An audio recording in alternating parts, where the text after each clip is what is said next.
But before that, tayo po ay yumuko at tayo manalangin. Panginoong Diyos, pasalamat po kami, Panginoon, sa araw na ibinigay niyo po sa amin. Muli po kaming mag-aaral ng inyong salita. Dalangin po namin na gabayan niyo po kami ng inyong banal na espiritu upang maunawaan po namin ng inyong salita, Panginoon. At lalo na po sa aming mapag-aralan, at binigyan niyo po kami ng mga detalye patungkol po sa pag-aaral na ito. Kaya po, Panginoon, salamat po. Dalangin namin mga kapatiran namin na ingatan niyo po sila sa kanilang pagpunta dito. In Jesus' name we pray. Amen.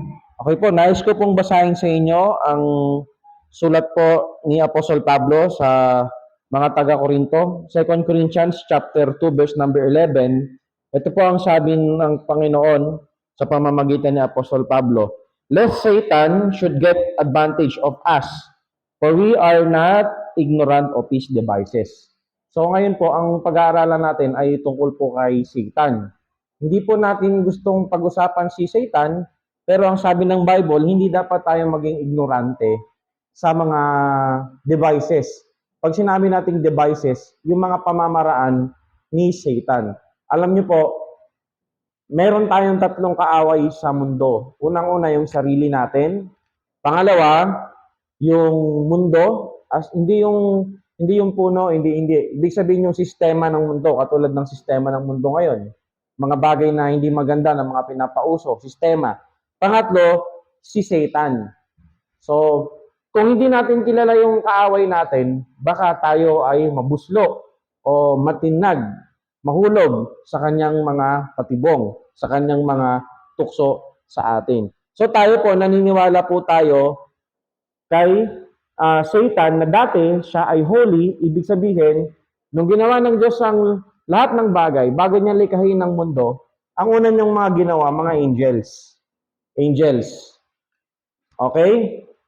Bakit? Kasi sinabi sa Job, wait lang po sinabi po kasi sa Job na nung nilikha ng Panginoon yung lahat ng bagay, yung mga anghel daw, na-witness nila tapos umaawit sila sa Diyos. So, ibig sabihin po, ang unang nilikha ng Diyos ay yung mga anghel. Kasi na-witness nila o nasaksihan nila kung paano ginawa ng Diyos yung langit at lupa. So, ibig sabihin, si Satan, dahil siyang anghel, nilikha ng Diyos, nasaksihan niya kung paano nilikha ng Diyos ang lahat ng bagay. So, siya po ay kasama ng Diyos, siya ay isang anghel, pero dahil po sa kanyang pride, sabihin nga natin pride, P-R-I-D-E, o sa pagiging mapanibugho, lalim sa Tagalog, no? Sa pagiging mapagmataas, gusto niyang maging katulad ng Diyos. Gusto niya maging katulad ng lumikha. Ang mga angel kasi, sila din ay creation. Sila din ay nilikha. Gusto niyang maging katulad ng Diyos. Anong nangyari sa kanya? Fell and drew after him a host of angels. So, nung si Satan nagrebelde sa Diyos, paano siya naging rebelde? Gusto niya maging katulad ng Diyos. Meron siyang 7 I will. I will. Magiging katulad siya ng Diyos. Alam ng Diyos yung iniisip niya, kasi alam ng Diyos lahat ng bagay. Ngayon, hinulog siya ng Panginoon mula sa kalangitan. At nandamay siya ng 1/3. Pag sinabi natin 1/3, isipin natin sa isang pizza, hatiin mo sa tatlo, yung pangatlong hati, yun yung 1/3. So kung merong 90 million na angels na ginawa ng Diyos, yung 30 million kasama niyang nahulog o kasamang nagrebelde sa Diyos. He is now in the malignant prince of power of the air. So sabi ng Bible, siya ay prinsipe ng hangin. Medyo malalim yung ibig sabihin niyan, pero nandito si Satan. Mama, pag-aaral natin ang mga bagay na gusto niyo gawin. And unholy God of this world. We hold him to be man's greatest temper. Siya ay matinding taga-tukso. The enemy of God, kaaway ng Diyos, and ni Jesus Christ. The accuser of the saints, mamaya pag-aaralan natin anong ibig sabihin niyan. The author of all power of darkness, destined however to final defeat in the hands of God, sa own Son, and to judgment of eternal justice in hell, and place prepared for him and his angels. Bagaman si Satan, nakawala siya ngayon, pagala-gala siya, nandideceive siya, nande-destroy siya ng mga tao kung ano-ano mga tactics ang ginagamit niya. Dadating ang araw, pag binasa natin ng Bible, si Satan ay tatapon din sa walawan ng apoy, uusgahan din siya ng Diyos at habang buhay, kasama siyang paparusahan. Huwag nating isipin na si Satan yung itinalaga ng Diyos para pahirapan yung mga taong napunta sa impyerno. Hindi. Kasama din siyang pahihirapan pagdating ng araw. So ano po ba ang ibig sabihin ng word na Satan?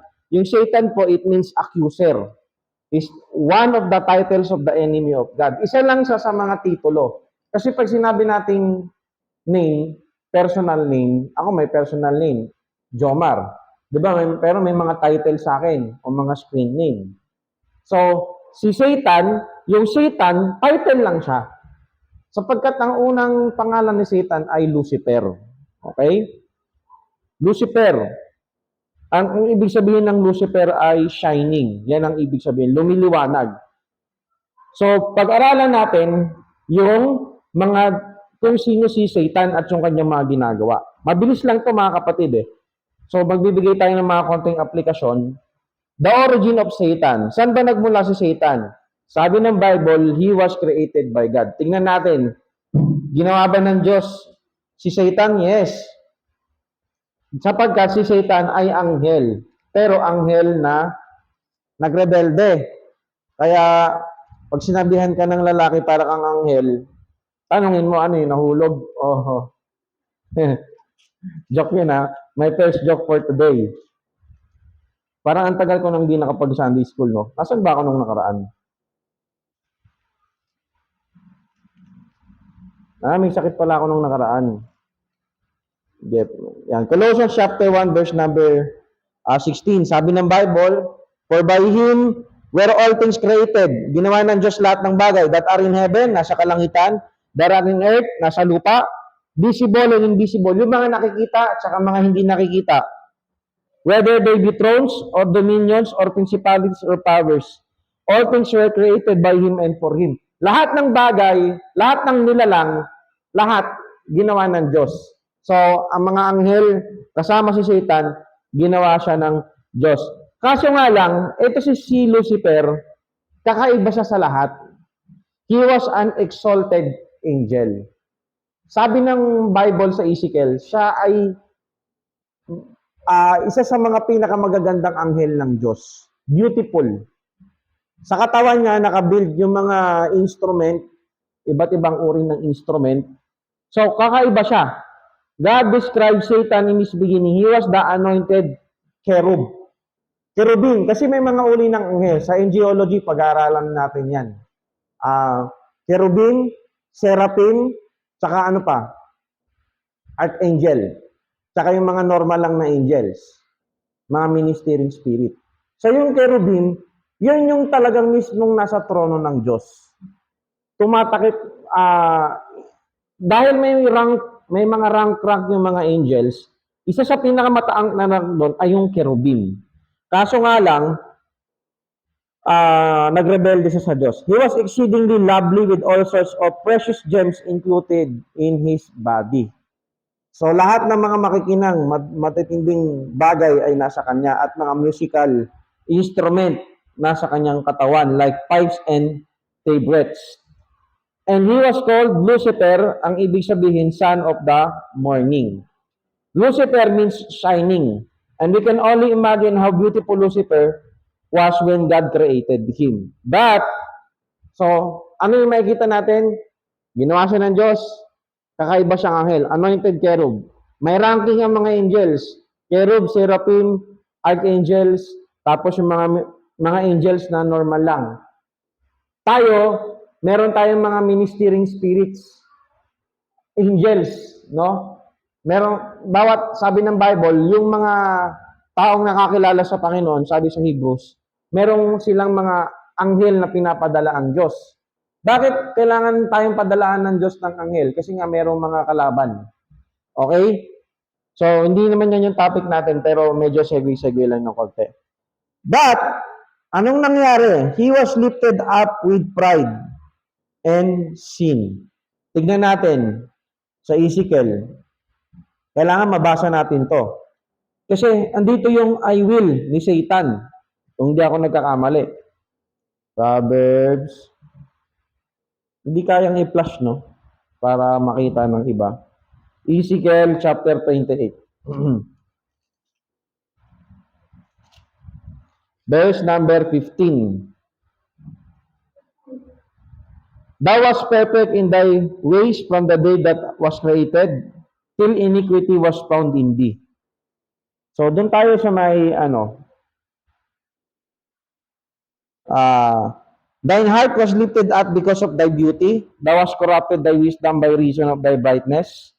Ito ang sabi niya, I will cast thee to the ground, I will lay before the kings, and they may behold thee, thou hast defiled thy sanctuaries by the multitude of thine iniquities, and by the iniquities of thy traffic, therefore will I bring forth a fire from the midst of thee. It shall devour thee, and I will bring thee up to ashes upon the earth in the sight of all them that behold thee. Isa pa, dito sa Isaiah chapter 14. Ito palang Isaiah chapter 14.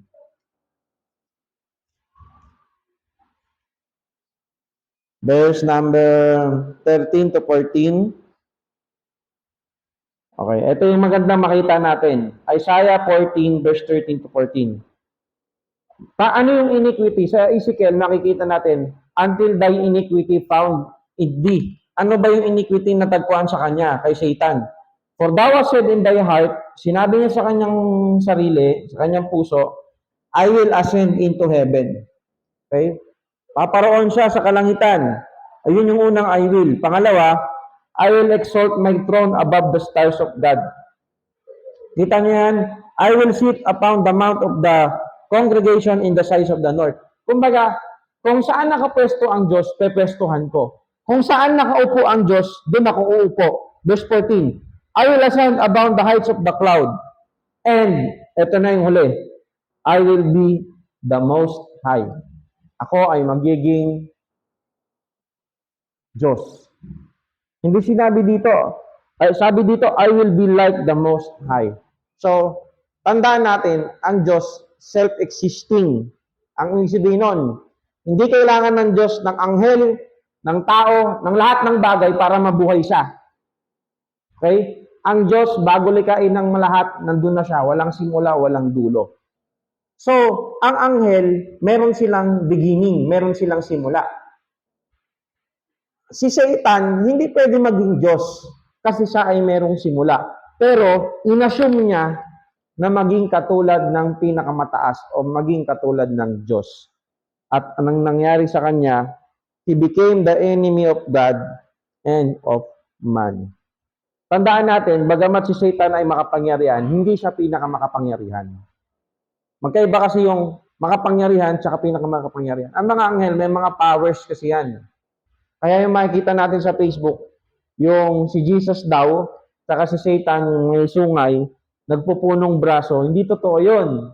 Kasi hindi pwedeng labanan ni Satan si Lord. Kasi alam nang talo siya. Kaya ang gagawin ni Satan, ano ang plano niya? Dito sa character of Satan, makikita natin. But for the sake of beginning, to introduce this part, tayo ay mga main role players. Sabihin nyo nga, main role players. Ngayon, ang Diyos, nilikha niya lahat, medyo malalim to for self-gratification. Anong self-gratification? Sa lahat ng bagay na nilikha niya, lahat ng bagay na ito nilikha ng Diyos para sa kanyang kapurihan. So, kung medyo masama or negative yung self-gratification na word sa atin, wag natin gamitin yun, sige. Lahat ng bagay, anghel, tao, nilikha ng Diyos. Kaso nga lang, sa lahat ng nilikha ng Diyos, sino yung pinakamaganda niyang nilikha? Sino yung sinabi sa Bible na crown of His creation? Kumbaga, sa lahat ng nilikha ng Diyos, ito yung pinakamaganda. Walang iba kundi ang aso? Mali. Tao. Very good. Ikaw at ako. Ang Diyos, siya yung bida. Tandaan natin. Pero tayo mga tao, tayo ay mga main role players sa nilikha niya. Isipin niyo para tayong isang storya. tayo yung mga main role players. Yung bida, hindi kayang sirain ni Satan. Nakuha nyo? Pero tayong crown of creation, which is main role players, kung saan gusto ng Diyos, yung kanyang nilikha, na binigyan niya ng free will, ng sariling pagpili, na hindi niya ginawang robot, yung mismong nilikha niya na mayroong sariling pagpili, pupurihin siya. Gets natin? Tayong tao, pupurihin ng Diyos. Kaso, si Satan, ang pinaka-goal niya, sirain tayo. Para hindi natin, in our own free will, purihin ng Diyos. Nagets natin yon? Ang goal ni Satan, lahat ng tao, sirain. Ngayon, nung nakita niya si Adan at saka si Eva, ang sabi ng Diyos, they were, very good. Nilikha tayo sa wangis ng Diyos. Ibig sabihin, yung halaman, yung hayop, yung mga stars, maganda yan. Pero hindi sila galing sa wangis ng Diyos. Anong ibig sabihin nun? Yung halaman ba, meron bang emosyon yan? Meron bang free will yan? Na katulad ng tao? Wala. Pero tayo meron. Tayo ay nagmamahal, nagpapasensya, nagpupuri, naglilingkod. Ngayon, makinig kayo maigi. Si Adan at si Eva, bago mangyari na tinukso ni Satan si Adan at si Eva, nangyari na yung pagre-rebelde sa langit. Magets natin? Nagrebelde na si Satan. Tapos, tsaka niya tinimp ngayon si Eva at saka si Adan. Yung ating unang nanay at tatay na main role players na magpo-propagate sa nilikha ng Diyos at we will live eternally forever with God. Pero nung pumasok ang kamatayan, ang kasalanan at ang kamatayan, tayong lahat ay nagkaroon ng kasalanan. Gustong sirain ng Diyos, gustong sirain ni Satan yung plano ng Diyos. Andiyan pa ba kayo? So, gusto niyang sirain na ano? Paano niya sisirain? Sisirain niya yung mga main role players, which is you and which is me. So, ano yung mga karakter ni Satan? Unang-una, Satan is a liar. Grabe, yung pagkaka-describe ni Jesus kay Satan. Pugnan natin, John chapter 8, verse number 44.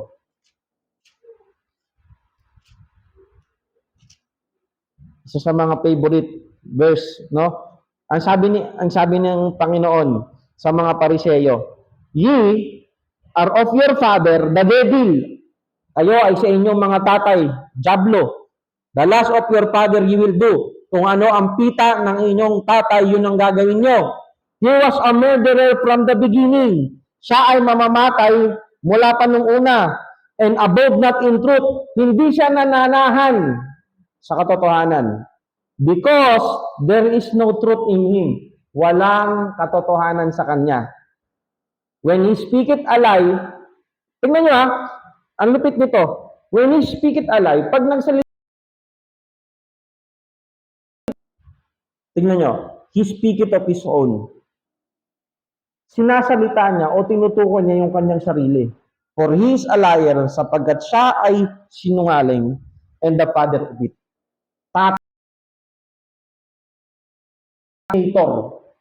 Mismong si Satan, siya ang embodiment ng kasalanan. Is it to us, Christians? Ano ito sa atin? Kung tayo ay main role players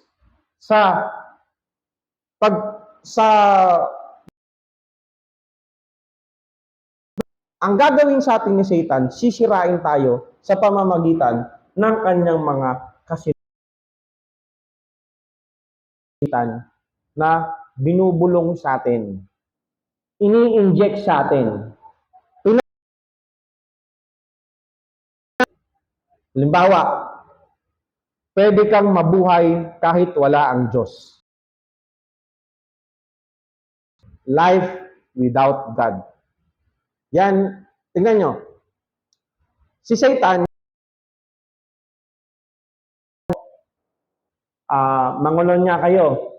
Magnao kayo. Ganito. Anong gusto mong sabihin ni Satan kay Eva at Adan? yung mabuhay kahit wala ang Diyos. So, ayan ang epekto ng postmodernism. Mamaya magpipreach ako sa hapon, it's about humility and pride. 'Di ba? Maraming gumraduate ngayon.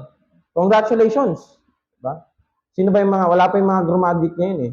Sa kinder, moving up, grade 6, moving up sa senior high, grade 6 ka ba moving up? Oh, congratulations, ay hindi pa. So naman, turo ng turo, baka manuno ka. Moving up sa senior high to college, and then college. Pero, wala. Hindi to, may hard work. Di ba? Hindi. Kaya ako nagkaroon ng honor kasi nagsipag ako hindi dahil sa Diyos. Yan na ngayon ang pinapaka na nakamit mo, hindi dahil galing sa Diyos, kundi dahil sa sarili mo. So, yan ang kasinungalingan. Pangalawang kasinungalingan, maraming sa pamamagitan ng sarili mo. Tingnan nyo, kapag ang isang religion or group gawa ka ng mabuti, isa yang pinakamalaking kasinungalingan. Kung kaya pala natin iligtas yung sarili natin. Ano pong pangalan niyo, kuya? Braille? Princess? Bal, si Kuya Bal. Di ba? Tignan mo to, Kuya Bal,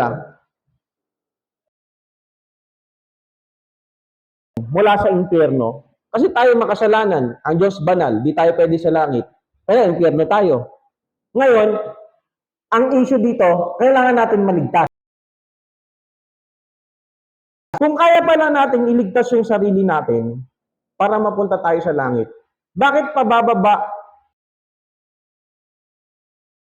anak ng Diyos, Holy Trinity, Father, Son, Holy Spirit? Bakit pabababa yung Diyos, magkatawang pasampasin, duraan, sampalin? Diba? Dura pa lang, hindi mo na kaya eh. Hindi nyo ba alam si Jesus Christ, duraan? Piniringan, sinampal. Lahat ng bagay na yun. Anong sense na ginawa lahat ng bagay ni Jesus? Iligtas yung sarili natin. So kasinungalingan niya ni Satan. Lahat ng mga taong naniniwala na kaya kong iligtas yung sarili ko dahil mula yon sa turo, mula yon sa kasinungalingan ni Satan. No, hindi mo kayang iligtas ang sarili mo. Ni Jesus Christ. Na siya ang Panginoon, siya ang tagapagligtas. Ikaw ay makasalanan, hindi mo kayang ligtas yung sarili mo. If you do that, not because of your church, hindi ka pumatay ng tao, hindi kapag gumawa ka lang ng isang kasalanan, Diyos, nilabag mo na. Sabi ng Panginoon, huwag kang magsisi na, hindi pa ako nakapagsinungaling. Lahat tayo nakapagsinungaling na. Kasi pag sinabi mo, kasi pag nakaharap ka sa salamin, sasabihin mo, di ba, ang ganda ko.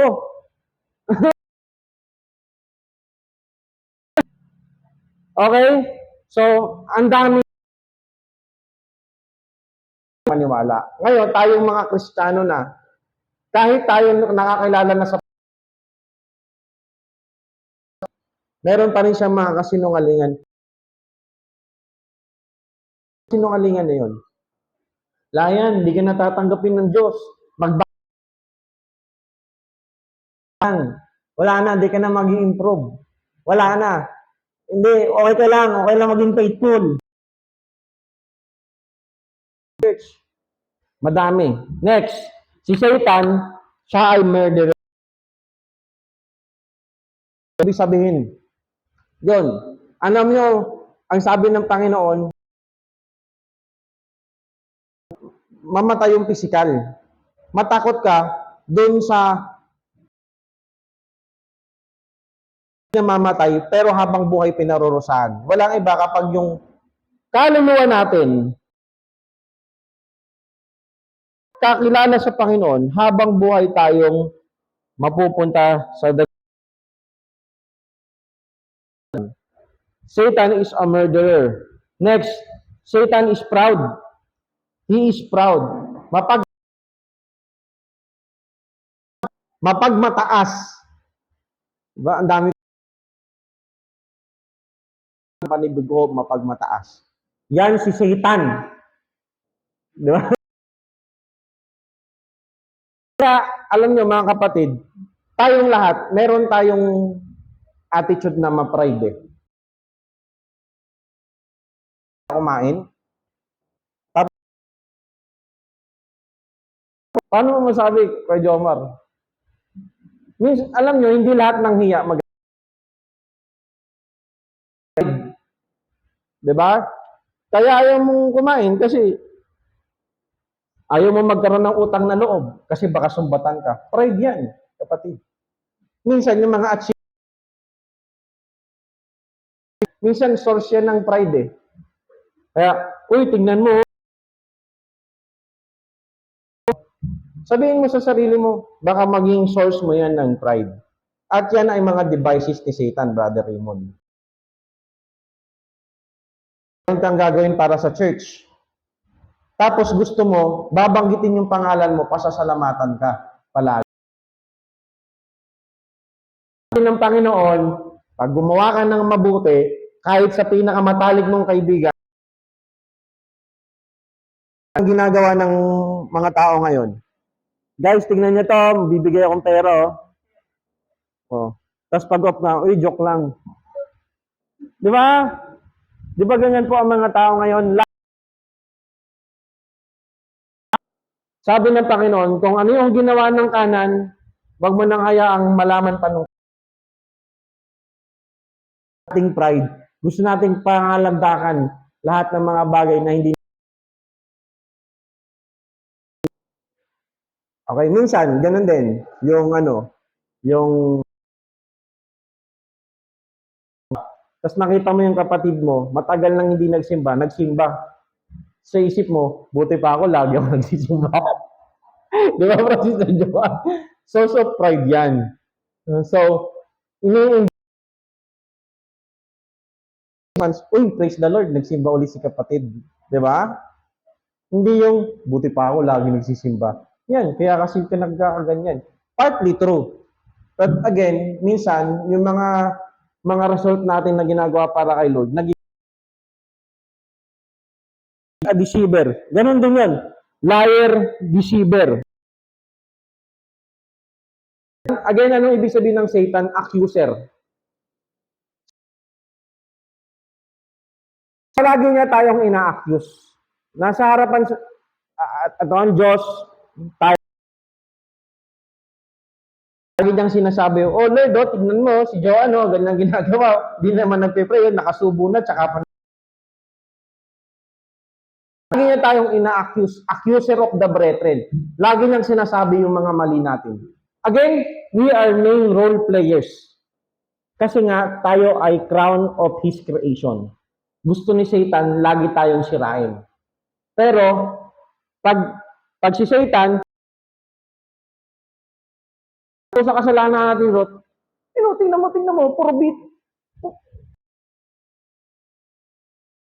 Sa Legacy 5, tsaka sa mga Christian song,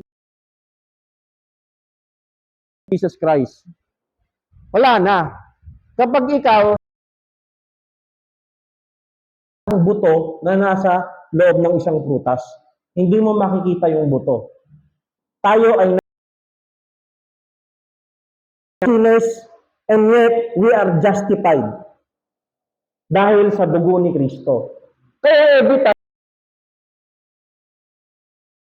ituturo lang ni Lord, ng Diyos Ama, yung dugo ni Jesus Christ. Wala na. Hinugasan na tayo. Ang ganda ng Sister Nicole. Sa Old Testament, yung kanilang kasalanan, napupunta dun sa animal. Yung galit ng Diyos, napupunta dun sa mga inaalay nila. Tapos, nakokoberan. Testament, yung kasalanan natin, hindi lang kinoberan Hindi katulad sa Old Testament na kinobera ni Jesus Christ. No. Na, malinis na. Kaya ang tanong, nahugasan na ba ng hugas sa ating kasalanan? Walang iba kundi ang tanging ang dugo ni Kristo. Napakaganda mga kapatid. Sabihin mo, Satan, anak ako ng Diyos. Hindi ka magpapadaya, Brad. Na-appreciate ko yung source of light, yung nakalagay doon. Ano yung mga lies ni Satan? Ang kasalanan ay masarap at walang consequence. Hindi. Yes, sa una lang masarap. Pero sisirain niya ng buhay mo. Diba kayo dyan? Huwag mong subukan. Di, okay lang yan. Huwag. Sisira buhay natin. He is a thief, magnanakaw, and he loves to destroy. Activities of Satan. If we are main role players at kasama tayo sa plan natin, si Satan, hindi siya all-knowing. Kaya akala niya, nung napakos na. Alam mo, binasa mo yung buong Bible, binasa mo. Sa Old Testament, pinapangako si Jesus Christ bilang tagapagligtas. Siyempre si Satan, sabi ni Satan, dadating ang araw, yung tagapagligtas, siya yung imagine mo si Satan, mula sa Garden of Eden, throughout the ages, inabangan niya. At anong gusto niya? Yung lahi na pinili ng Diyos, yung mga Israelita, gusto niyang burahin throughout the history. Kasi doon nga ipapanganak yung Messiah o yung tagapagligtas. Okay?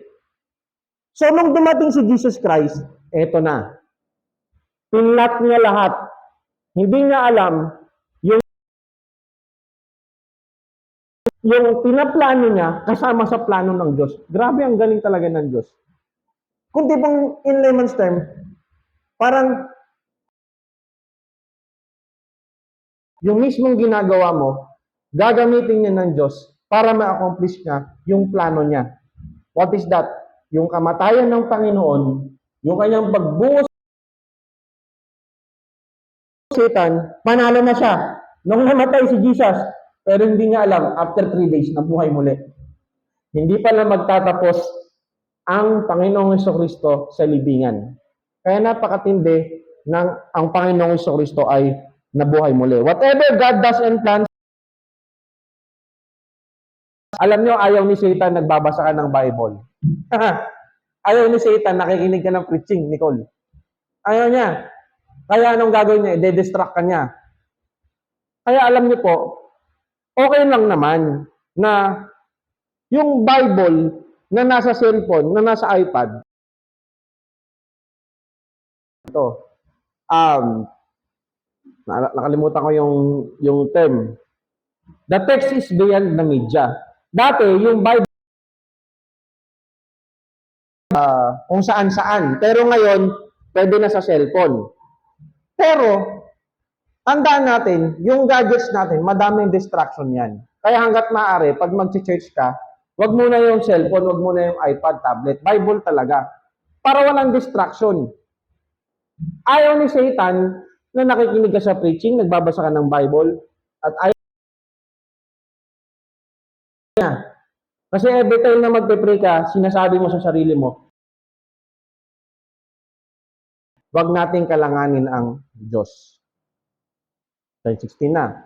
So, kaya sabi ng isang pastor tuwing magpe-preach daw, yung mga demonyito, sumasabit na dito, Brother Jason. Para makatulog na tayo, nakaipit na daw dito para hindi tayo makinig. Opposing God's people. Opposing God's plan and opposing God's people. Pero tandaan natin, si Satan ay isa lang sa mga kaaway natin. Ano yung kaaway natin? Sabi ng Bible, sarili natin, mundo, saka si Satan. Aba, Matutulog ka ng alas 2, tapos gigising ka ng tanghali, tapos malilate ka, tapos sisisihin mo si Satan. Itsura ni Satan, ibangon pa ako. Tandaan mo, si Satan, ano lang gawin, i-tempt ka. Yung desisyon para magkasala, nasa sayo pa rin yun. Hindi sa lahat ng bagay, sinisisi mo. Pastor, si Satan kasi. Sasabihin na ni Satan, damay ako ah. Nakita niyo yung memes? Yung group chat. Kaaway din natin yung sarili natin. Kaya sabi ng isang Puritan, Lord, kasi yung old nature natin, gusto lang lagi natutulog. Di ba? Sister Joanne, gusto lang laging kumakain. Minsan, napapagod pa nga tayo sa pahinga. Ang buhay.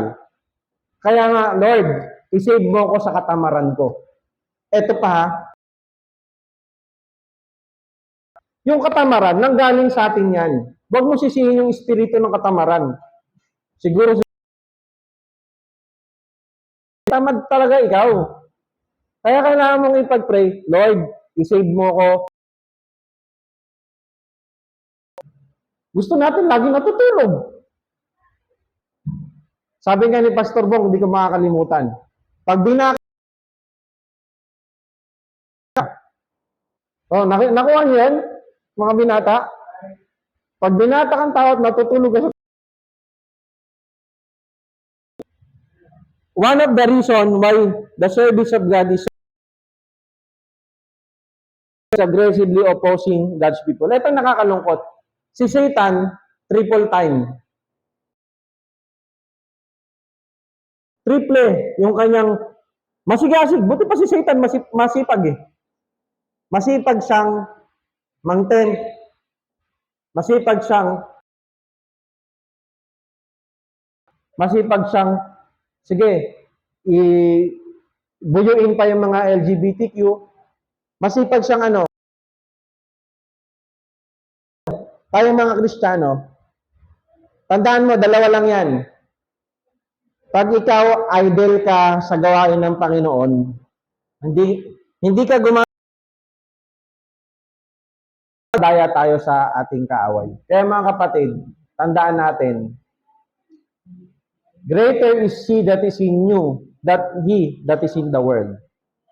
Ang Panginoon, Romans chapter 8. Can we quote all together? Can you repeat after me? Anong sabi doon?